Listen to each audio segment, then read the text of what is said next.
Hello there, folks, and happy St. Patrick's Day. I'm wearing my Celtics hat here just because it's got Lucky the Leprechaun on it, so it counts, right? But happy St. Patrick's Day, and welcome to Commissioner in Car. I'm Dustin Zarni, Democratic Elections Commissioner for Onondaga County, and in this week's episode, we're talking about the release of general election polling places. Yes, today we released the general election polling places for November. And yes, it is not the primary election polling places, but just the general election polling places. And I'll go into that now, actually. The reason we release these general election polling places so far in advance of the November general election is, well, we're legally obliged to do so. The New York State election law requires that boards of elections certify and release a list of general election polling places in mid-March. Usually it's around March 15th.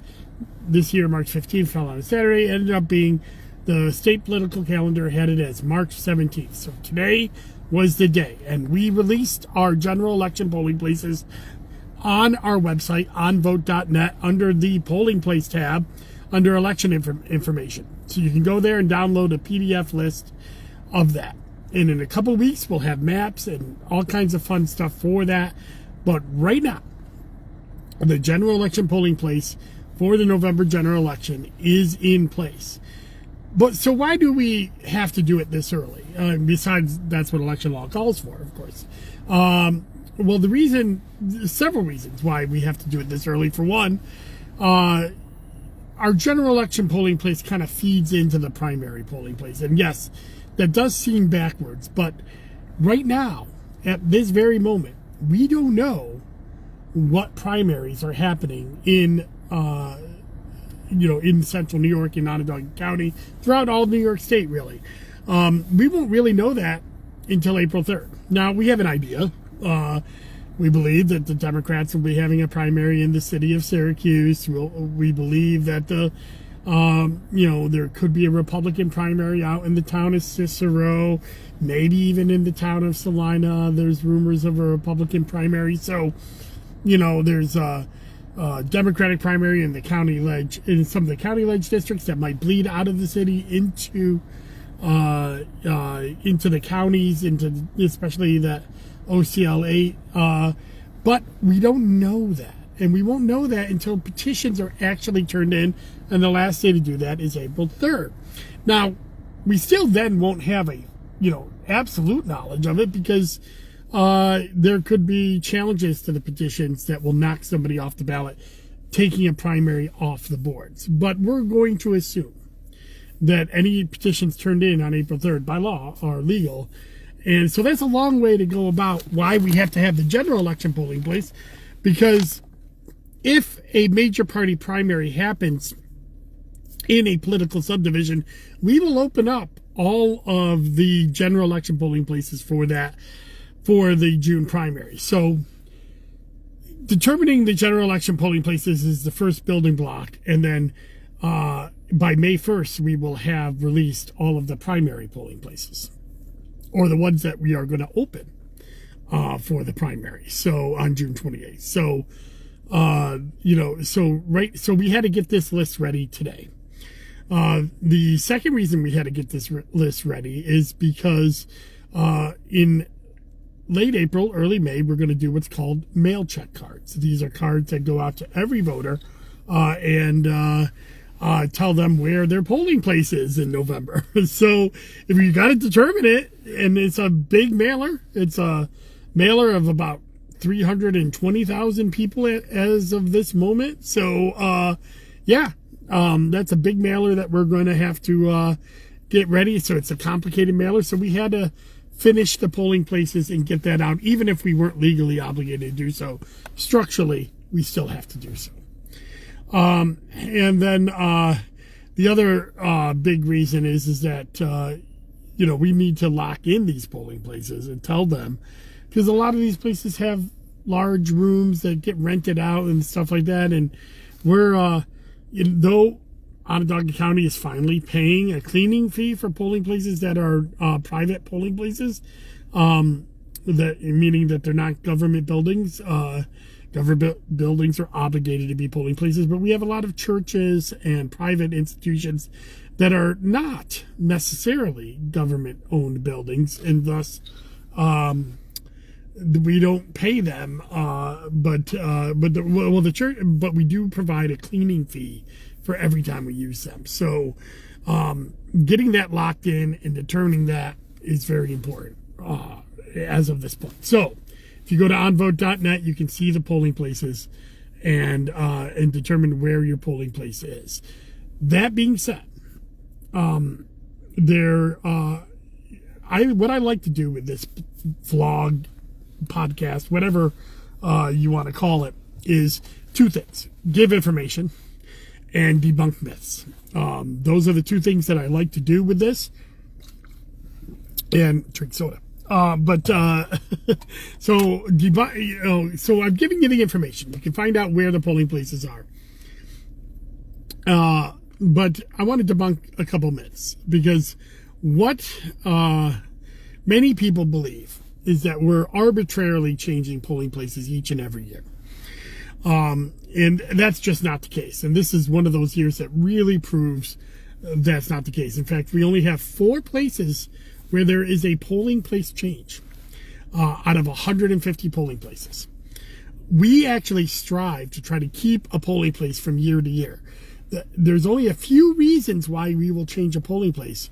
The most prominent reason would be a private institution like a church or other buildings said, nope, we don't want you anymore. That's the most often reason. Then there's reasons to comply with election law. And then there's also reasons to enhance the voter experience. We will get some complaints about the polling place. Maybe it's overstaffed, overstructured, whatever, and too far away from a certain segment of voters. So we'll take those complaints and make decisions.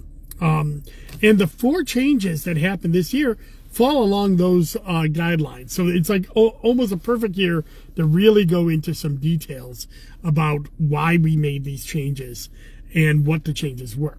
So as I said earlier, there's only 4 changes, but really only 3 polling places that are changed, where the voters are moving to a different polling place. And it actually only affects 9 technically, election districts. So that's 3 polling places out of about 150, and 9 polling places, or 9 election districts out of about 434. So you can tell how few voters are actually going to be changed from last year to this year. And let's go over where they are. So out in Manlius, we had Promised Land Church. It was a very small polling place in the lobby of Promised Land Church.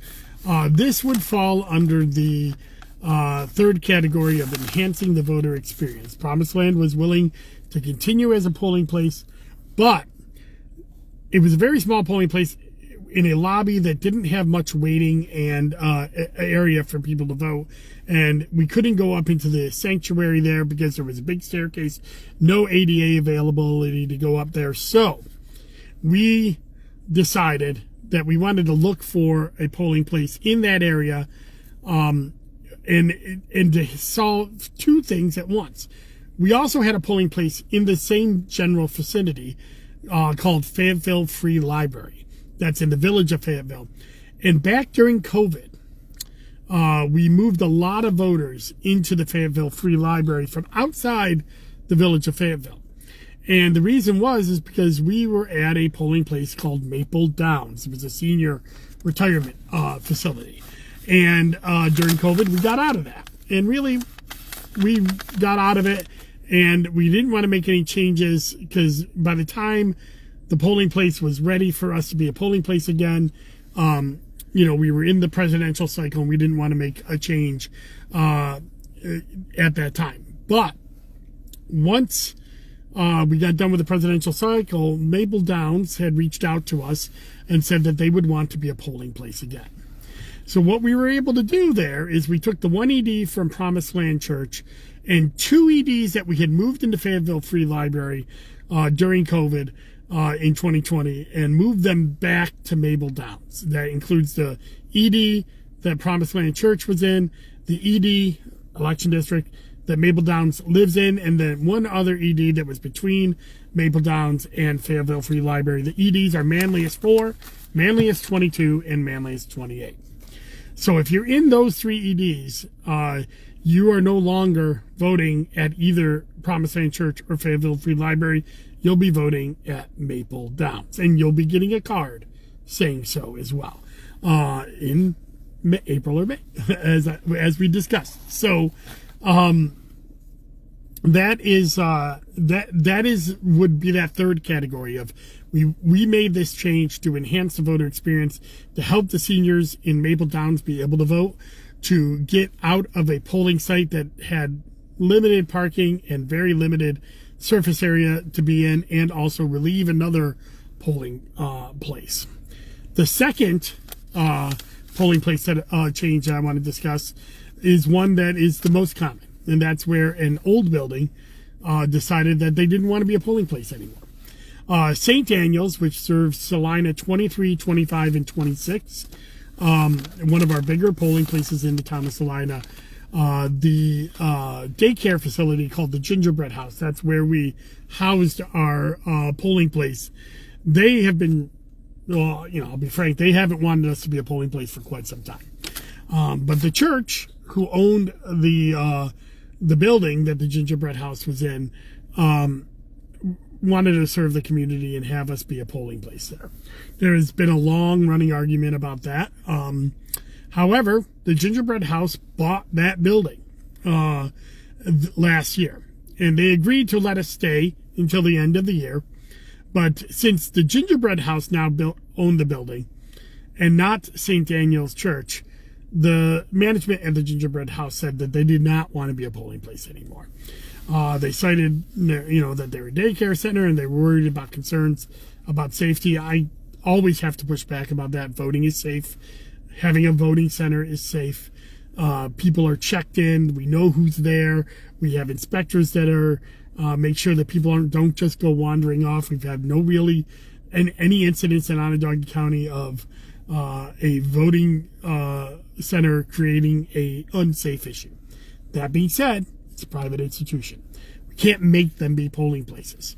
So we had to look for another polling place. And though we tried to get the fire station, we tried to get a VFW hall that was in the area that would have served all three of those EDs. They both said no. The VFW is a private institution. It can't say we can't make that happen. And the fire station is actually an emergency operation, and we can't make firehouses. Although they're public, and many of our firehouses are very good citizens and let us use their facilities. We can't make it. They didn't want to do it. Their chiefs voted against it. So we are stuck going back to a school, something that we try to stay out of. But, when we're in an area like this, where we don't have any other HAVA compliant buildings in an area and we've lost a polling place, we have to do that. So we're going to Lincourt Elementary. So Salina 23, 25, 26. Basically, if you voted at the St. Daniel's Gingerbread House in the past, you'll now be voting just half a block down the street at Lincourt Elementary. We're going to be working out exactly where in the elementary school we'll be doing that over the next 6 months or so, before obviously the general, and if there is a primary out there, before the primary as well. So that is the second polling place change. And then the last polling place change is where voters have actually moved to a different polling place, is out in Pompey.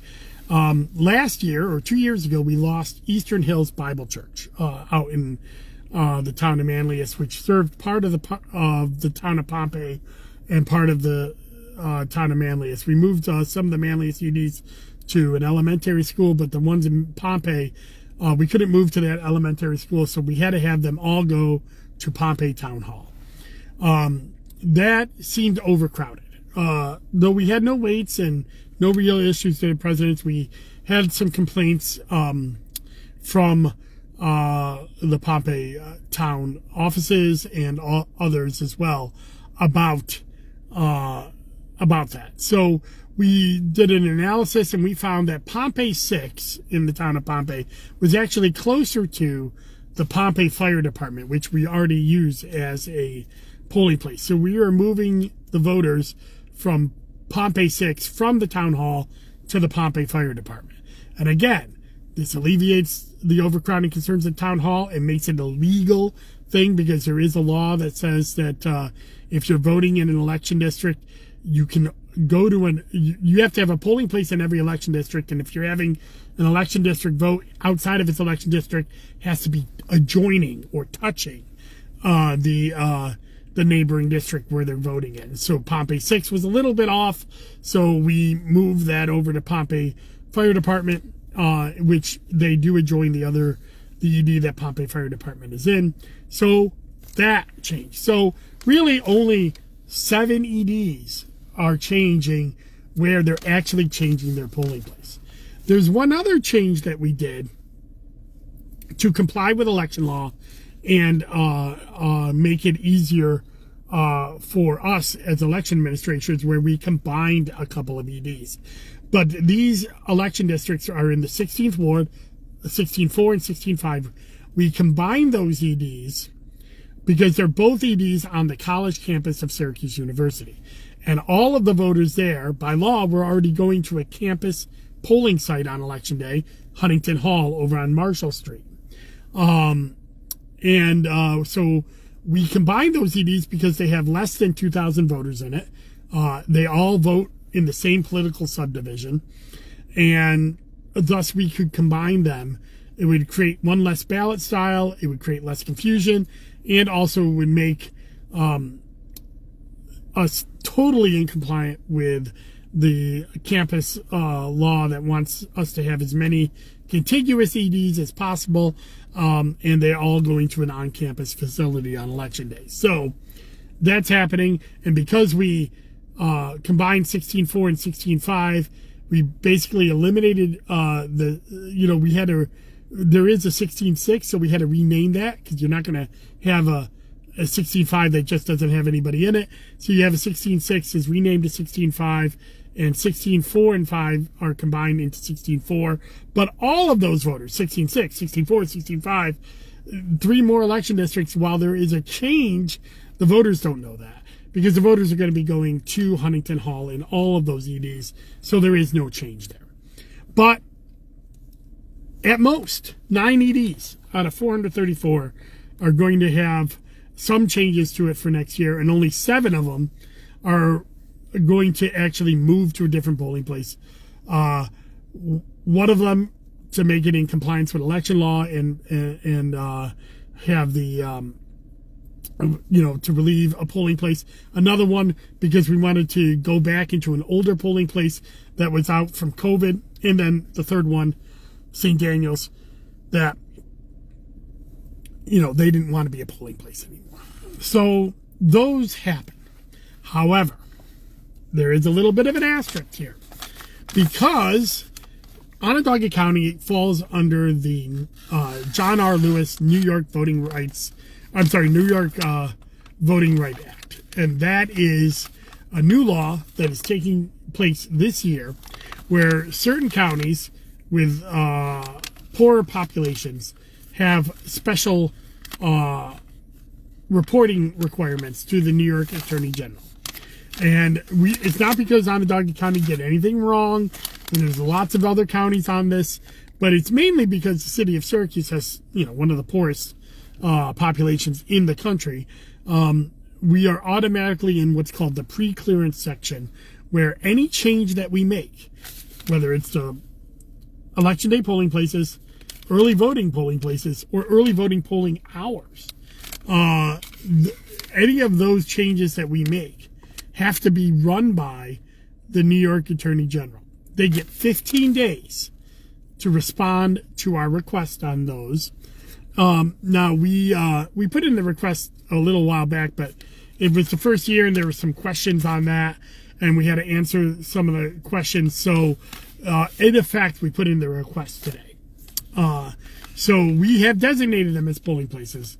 But in essence, the New York AG has until April 1st to come back to us and say, yes, we have no problem with this. They have a public comment section. So if you have some thoughts about that, you can go to the New York Attorney General's site on voting compliance and go to the pre-clearance section and read all the pre-clearance sections. Again, we're not the only ones who've had to do that. I saw submissions on there recently from Monroe, Suffolk, and a few other counties that are making changes. And again, we don't have to do a report if we're not changing where they vote. So like that one about the 16th ward, I don't have to actually report that. They know about it. We told them about it. But that's not part of the pre-clearance. So, in essence, the polling sites are set by the board and then are approved by the Attorney General for any changes that we made. There's a lot of things that go into it, access to bus lines, all of that, why we're making the change. I don't believe any of these changes are anything other than a positive for the voters, except for maybe the St. Daniel's change. But again, that's forced upon us, not something that we wanted to do. So, and one important thing is that the AG can't force a place to be a polling place if they're not legally required to do so. So, but it also helps us think through the process. It was a lot of work to do even these small changes. So to get that pre-clearance done. So I think it's a good thing. It's more work for us, but it gives us a better idea of, what we should be doing as a board to factor into choosing polling places. So that is the asterisk, right? April 1st, by April 1st, we'll have their review will be done, and we will be told whether we have to make any changes or if we're okay to go. And that's plenty of time to get that mailer out that we want to do in April and May, or to address things. So we're, we also feel confident that none of these changes are anything that is, affecting urban populations. They're all out in the suburbs. They're not affecting, they're actually enhancing the voters for certain populations, like the senior home in Maple Downs, or there's no other facility, and we've demonstrated that we tried to get anywhere else. So that's where we are. That being said, I think our learning experience on this is that because of pre-clearance, we're going to try to get everything wrapped up by March 1st, but we've had, we had a new commissioner in, we had a couple of late changes in the polling places where they made these decisions late. We've had new personnel doing this. So, we had to walk through it, and it was a brand new process. We had several meetings with the AG, in whose office has been great. So ideally, I think we would like to try to get these changes done by March 1st in next year. And so the 15 days will run out before we publish. But there's nothing wrong with publishing, and then and we published with the notation in there that the AG's office could come back to us. We've started the process, and I'm pretty happy with it. So there you are. Reminder. Tomorrow is election day, village election. So I'm recording this on a Monday. The village elections is Tuesday, March 18th, 6 a.m. to 9 p.m. in the village of Manlius, noon to 9 in the village of Skaneateles. Remember, there's no known competition here, but there are write-in spots. There are no propositions on either one of those. And the results will be on our Facebook and Twitter feed at the end of the night. So there we are. That's all set. So we will have those those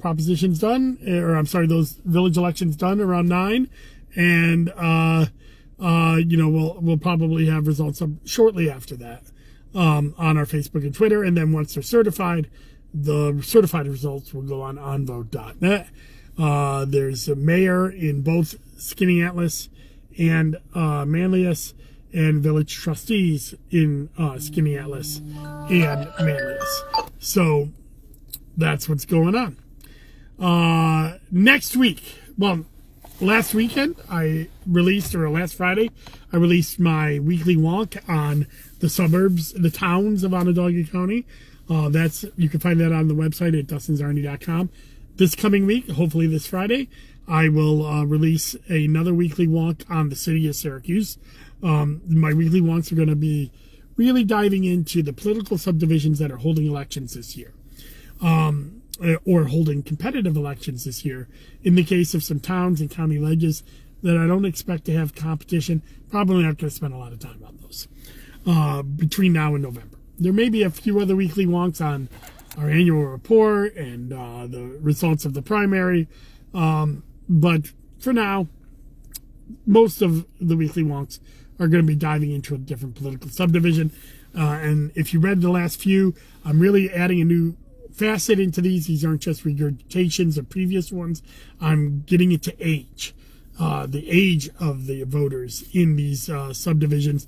And I plan on sometime this summer doing a big weekly walk just on age brackets alone, because there's a lot of data in there now with this new system that we have that I can publish. So I'm really looking forward to that.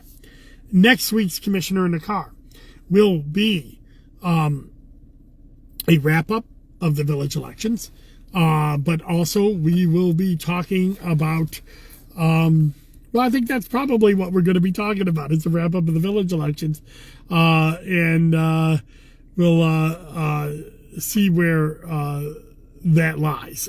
So tune in next Monday, 5 p.m. on Facebook Live, and then on YouTube, and all my social media links will be on there, and as well to dustinsarney.com. You can like and subscribe and get a notification every time I post something, and we'll go from there. Thank you very much, and enjoy your St. Patrick's Day. Drive responsibly.